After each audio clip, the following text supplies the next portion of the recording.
How I saved my knees at 70 without surgery or pills. If you are 60, 65, 70 years old and your knees are hurting, stay with me for the next few minutes. Because there are things about this that nobody tells you until you are already sitting in a surgeon's office being handed a brochure about titanium replacements. And by then, most people feel like the decision is already made for them.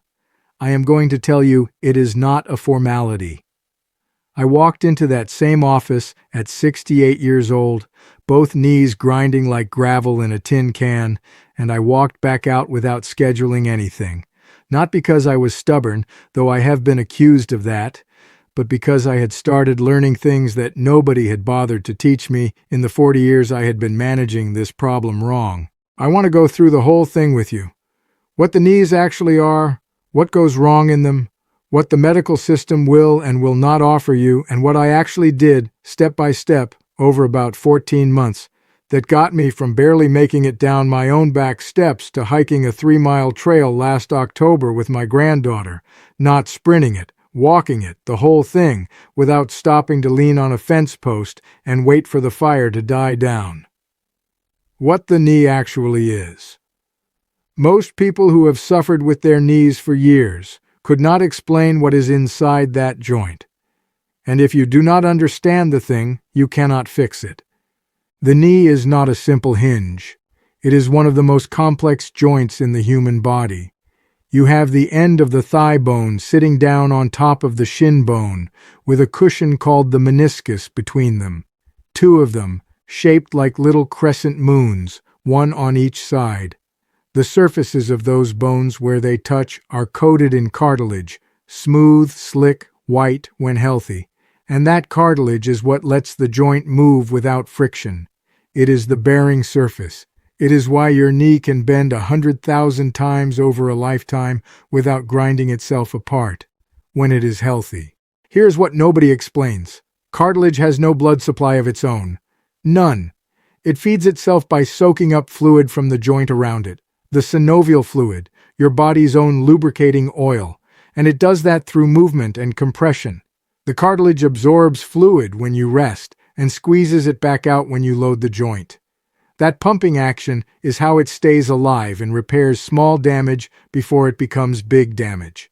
Now think about what that means for people our age. Think about how most of us have spent the last 20 or 30 years, sitting at a desk, sitting in a car, getting up, walking to the refrigerator, sitting back down, and when the knee starts to hurt, what does every instinct tell you to do? Rest it. Stay off it, baby it. And that is exactly the wrong answer. Not because rest is bad, but because the thing your cartilage needs most to survive is the movement you stopped giving it the moment the pain started. You have been starving the tissue that most needed feeding. This is not your fault. Nobody told you. And the reason nobody told you is not mysterious. There is very little money in telling someone to walk around the block more carefully. There is a great deal of money in a procedure, an injection, a pill you take every day. The expensive answer tends to get the advertising budget. The morning that changed things, I had been living with knee pain for almost 8 years. It started as stiffness in my right knee on Sunday mornings at church. Then it was both knees, then stairs, then getting out of the car, then a low ache behind my kneecap that sat there through most of the night like a cold that never quite went out. My doctor gave me anti-inflammatories, which helped and then stopped helping, and then I was taking more of them and getting less relief. A cortisone injection in my right knee bought me about 4 months of real relief and then wore off entirely. And I was sitting in the orthopedic surgeon's office for the second time, looking at images of my own knees on a screen. I asked him a question I do not think he expected. I asked, "If I do nothing surgical, what is the worst that happens?" He paused, then said, "You keep hurting. The progression of arthritis is not linear. Some people deteriorate fast, some plateau for years." Then he said, "You are not bone on bone yet. There is still joint space on both sides." I said, "So there is still something there to work with?" He said yes. I told him I wanted 6 months to try some things before committing to anything. He was a decent man.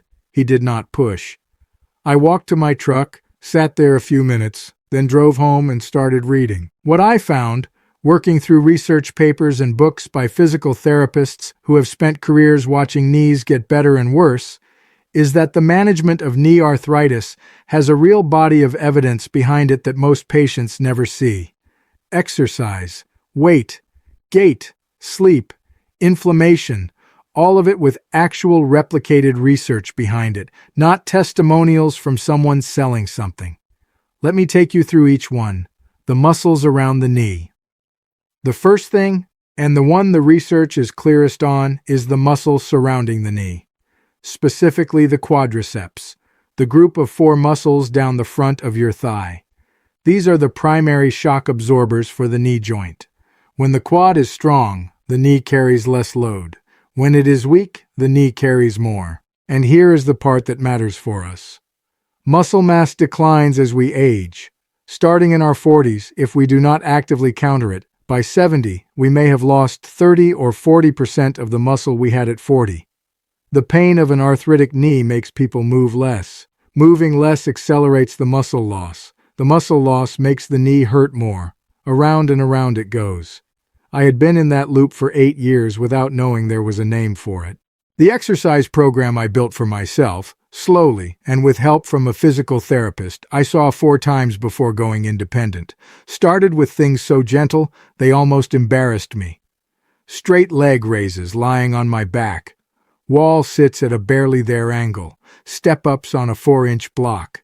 Clamshells lying on my side, which is a hip exercise, and it turns out the hip matters enormously to the knee. A weak hip lets the leg collapse inward on every step, and that collapse concentrates stress on the inner part of the joint in a way that adds up fast. I did those exercises every morning for 6 weeks before progressing to anything harder. The rule I settled on: if my knee was noticeably more sore the morning after a workout than before, I had done too much. Keep it below that line, progress a little each week, and the muscles will build. By month 3, I was doing shallow squats. By month 5, walking 40 minutes most mornings on a flat trail.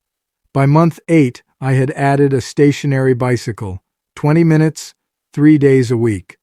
Cycling is one of the best things a damaged knee can do.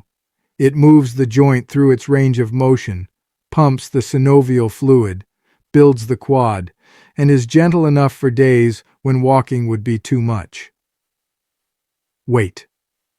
I'm going to say this plainly because being polite about it does not help anyone.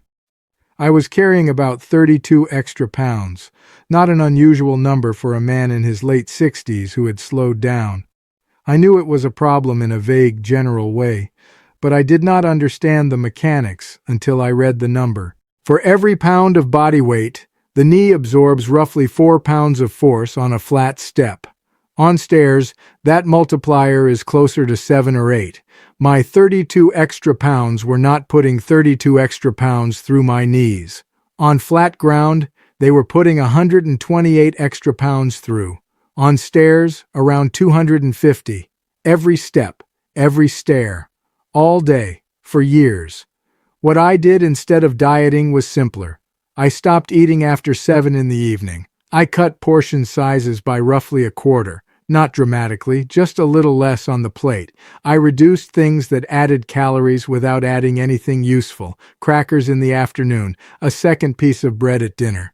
I added more protein to breakfast, eggs most mornings, because protein keeps you fuller and is essential for building the muscle I was trying to grow. Over 14 months, I lost 24 pounds, slower than a diet.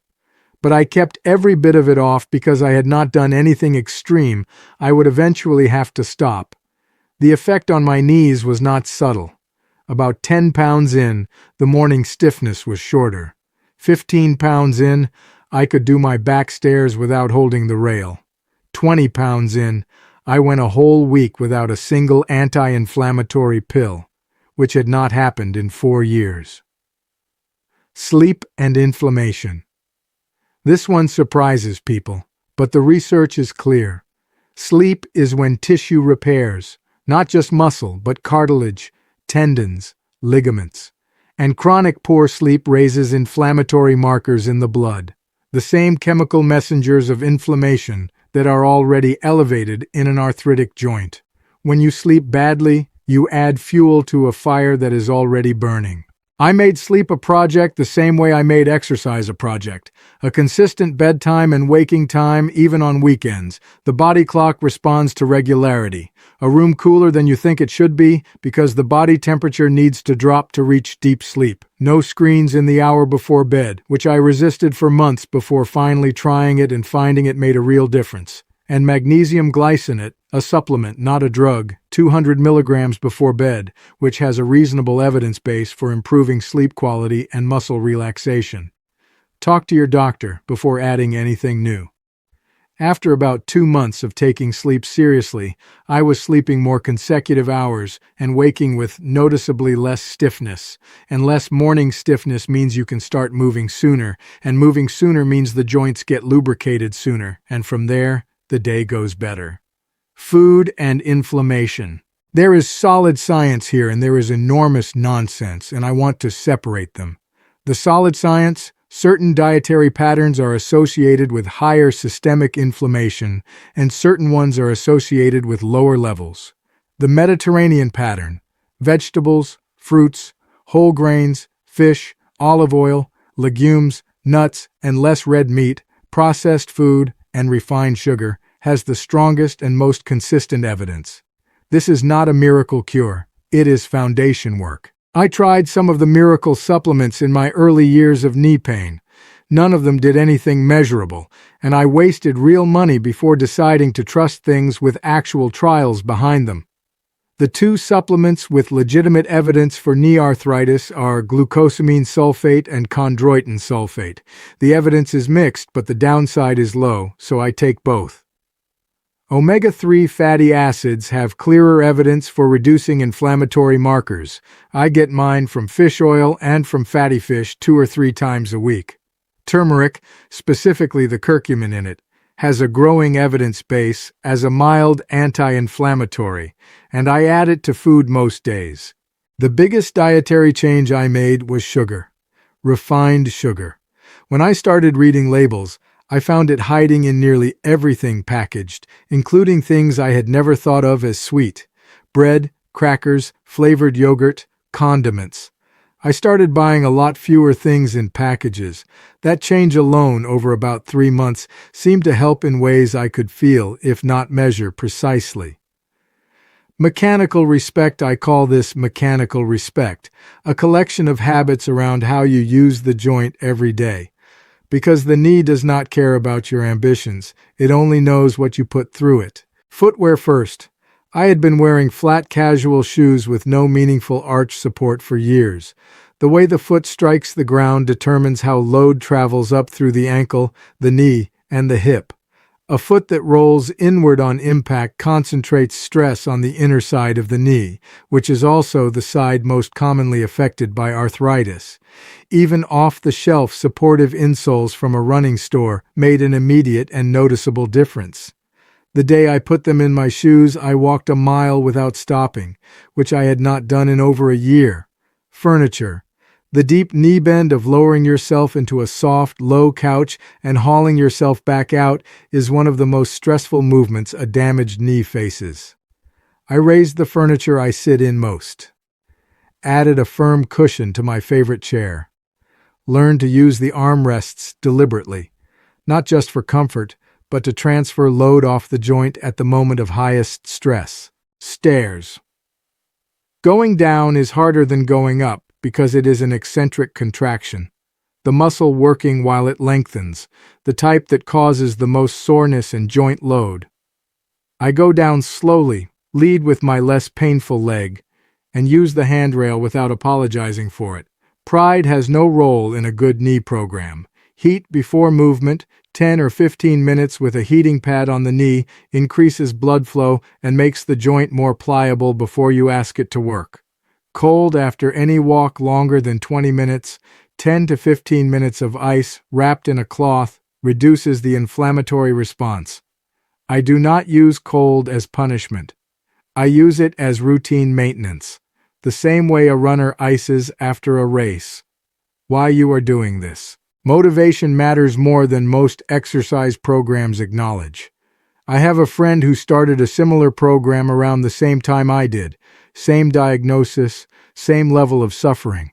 He quit at 5 weeks. I asked him why, and he said it was not working fast enough.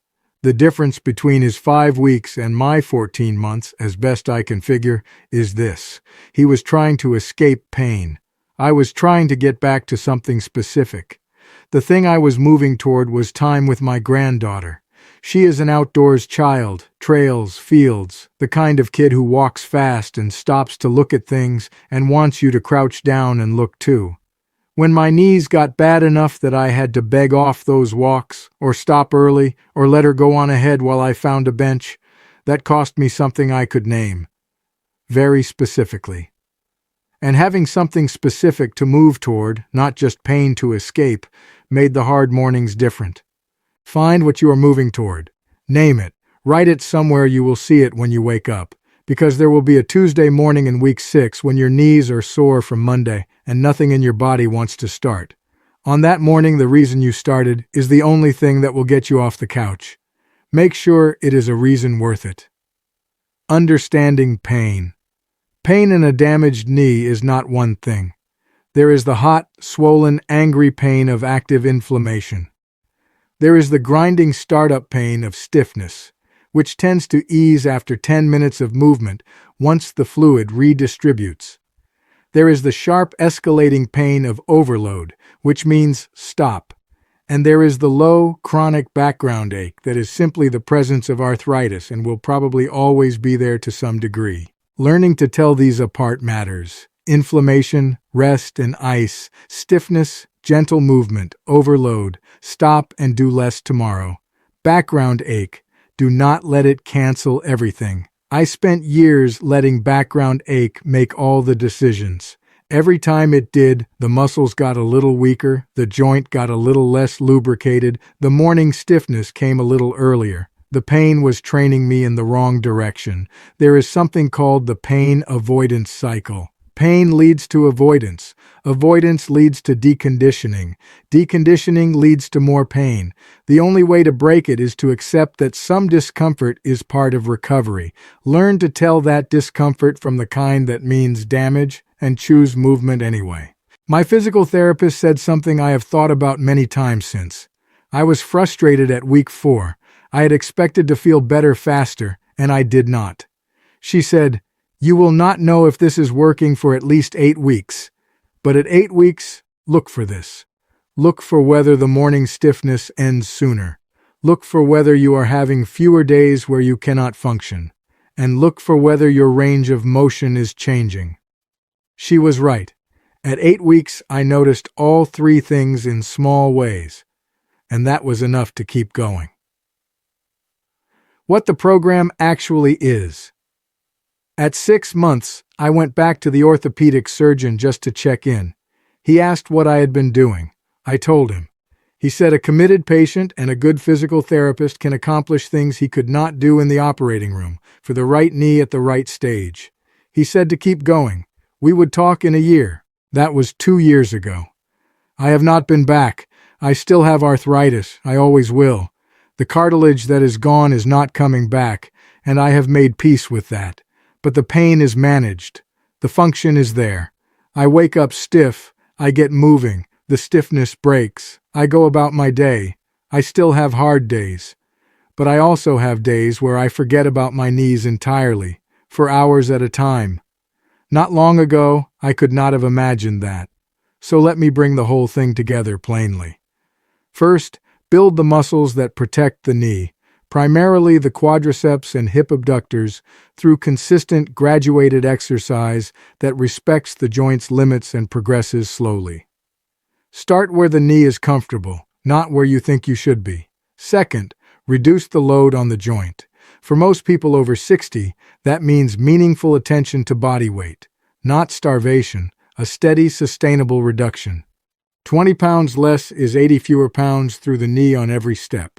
Third, manage inflammation through what you eat and how you sleep. Less refined sugar and processed food. More fish, vegetables, and olive oil, a consistent sleep schedule, targeted supplementation where the evidence supports it. Fourth, mechanical respect, the shoes on your feet, the furniture you get in and out of, how you take the stairs, heat before movement, cold after. These things happen hundreds of times a day and add up to either thousands of small insults or thousands of small respites. Fifth, change your relationship with pain. Not ignore it, but understand it well enough to know which kind to obey and which to walk through. Break the avoidance cycle. Stay in the process long enough to reach the 8-week mark, the 12-week mark, the 6-month mark, and find out what your knee is still capable of. I am not a doctor. I am a man in my 70s who figured some things out the hard way and wants to put them in front of you before you make decisions you cannot take back. Everything I have told you today has research behind it. The physical therapists know it. The sports medicine doctors know it. Some orthopedic surgeons will tell you if you ask the right question directly. What can I try before we consider surgery? Starting this requires believing it will work before you have evidence that it will.